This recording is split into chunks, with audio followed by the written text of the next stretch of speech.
We're on your side with a follow-up to the story we first reported last week on the Amazon Web Services project and their deal with Entergy. Nonprofit research group Bigger Pie Forum described concerns that the lack of oversight could lead to you paying higher Entergy rates.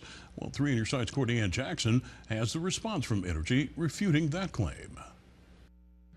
Despite questions over whether the Amazon Web Services deal would lead to higher power bills for you, Entergy Mississippi says the more than $10 billion project will have the opposite effect. Without that, we were facing rates that were going to be difficult on our customers, especially those that are low income, and really would have gone to hurt a lot of our economic competitiveness. So how will it help? CEO Haley Fasackerly says you first have to look at how rates are calculated.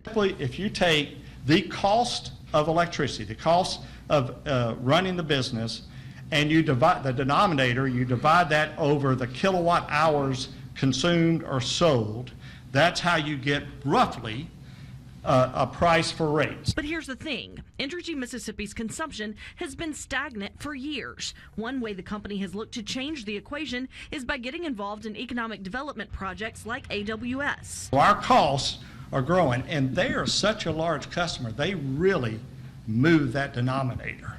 And so the cost of that business gets spread across that larger denominator, and that is what we needed. It's true that there is some secrecy surrounding the deal, and AWS will get a discount of sorts, but Fasackerly says it still ends up being to the benefit of you, the customers. These were all projects that the state recruited to the area, and electricity is a large component to their pricing, their business, and their competitiveness. And so these are what they see, this is what they require.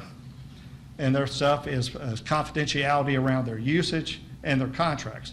But it's the same concept, though. You know, if you think about large volume users get a discount on that, but they also, because their bills are so much higher, contribute a larger amount of money to the business. Courtney Jackson, 3 on your side. Well, the city of Jackson is now